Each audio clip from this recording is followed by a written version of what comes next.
පරිගණකයේ සුපිරි උපකරණයක් වුණා. අද එය මිනිසාට සහාය දෙන සුපිරි මෙවලමක්. පරිගණක ලෝකයේ ශ්‍රී ලංකා අත්දැකීම ගැන සරල විමසුමක් අද සමීප දසුනින්.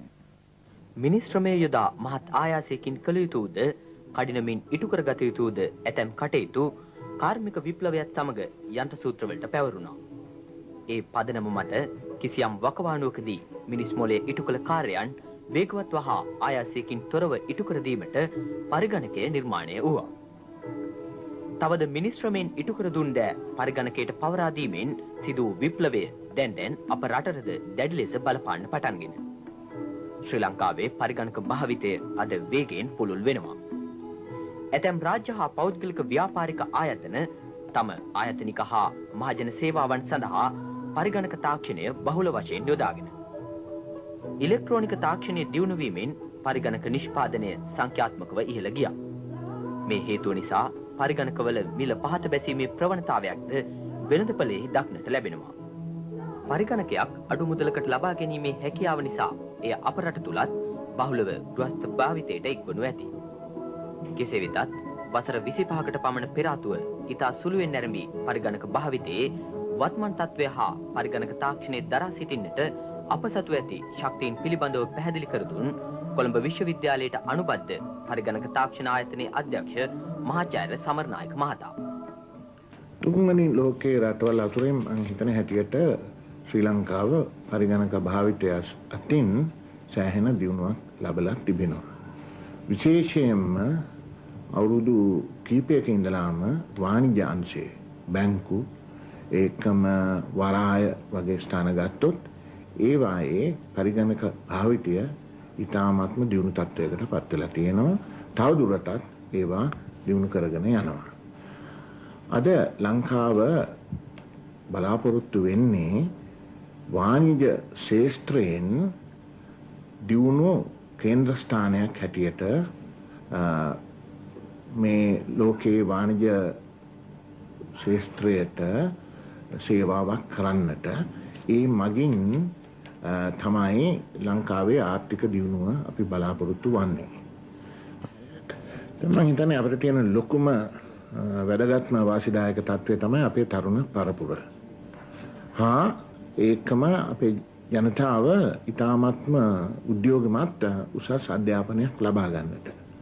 මේ දෙක එකතු කරුවාම අපිට තේරෙනවා මේ ශාස්ත්‍රයට අවශ්‍ය වන්නේ මොළය පාවිච්චි කිරීම. මුගක් දුරට පරිගණක ශාස්ත්‍රයේ වැඩ කරන අයට යම්කිසි උසස් මට්ටමක ඥානයක් අවශ්‍යයි දැනුමක්. එය ලබා ගන්න අපේ අයට සහජ දක්ෂතාවයක් තියෙනවා. ඉක්මනටත් විශ්වාසදායී ලෙසටත් ගණිත ගැටලු හා වෙනත් සැලසුම්කරණයන් පිළිබඳ ගණනයන් කඩිනමින් ඉටු කර ගැනීමට මූලිකව යොදාගත් ඉලෙක්ට්‍රෝනික පරිගණකය මූලික වශයෙන් කලෙලි දුටුවේ දැවැන්ත මෙවලමක් ලෙසයි. ආයතනයක සුවිශාල පෙදෙසක් වසා සිටි මේවා මිලෙන්ද ප්‍රමාණයෙන්ද විශාල වූ බව අපට පැහැදිලි කළ පරිගණක තාක්ෂණය පිළිබඳ කතිකාචාර්ය නන්දසාර මහතා. මේ පරිගණක යන්ත්‍ර 1987 අපි පරිගණක අධ්‍යාපනය සඳහා ලබාගත් එකක් ජපාන් රජය ආධාර යටතේ ලැබුණේ. ඒ ඇත්තටම වියදම උනේ මිලියන 60ක්. මේ මිලියන 60ක වියදම අපේ බලාපොරොත්තු වෙන සිසුන් 60 දෙනෙකුට එකවර පරිගණක යන්ත්‍රය භාවිත කිරීමේ හැකියාව. නමුත් අද වෙනකොට ඇත්තටම පරිගණක යන්ත්‍රවල තාක්ෂණයේ දියුණුව නිසා අපිට ඇත්තටම මිලියන 60ක වියදමක් නොකර එවැනිම සිසුන් ප්‍රමාණයකට කියන්නේ 60කට හෝ 30කට සුළු වියදම ඒක මිලියන 1ක් පමණ වැය කරලා මේ හැකියාවන් ලබා දීමේ හැකියාව තියෙනවා මේ තාක්ෂණයේ දියුණුව නිසා. අපි පර්සනල් කම්පියුටර් කියන පැත්තෙන් අපි බැලුවොත් එහෙම මේ පරිගණක යන්ත්‍රයක් මෙල රුපියල් ලක්ෂයක් විතර වෙනවා. අපි නිකමට බලන් බැලුවොත් එහෙම 30 දෙනෙකුට හැකියාව ලබා දෙනතර අපිට ලක්ෂ 30ක් විතර මුදලක් පමණයි වැය වෙන්නේ. මේ පරිගණක යන්ත්‍ර කරන කාර්යයන් සියල්ල සහ ඊට වැඩි කාර්යයන් කිරීමේ හැකියාව පරිගණක යන්ත්‍ර අද භාවිත කරන පර්සනල් කම්පියුටර්ස් කියන ඒවාට හැකියාව තියෙන නිසා ඇත්තටම පරිගණක අධ්‍යාපනය දියුණු කිරීමට ඒක ලොකු රුකුලක් වෙලා තියෙනවා කියලා මට කියන්න පුළුවන්.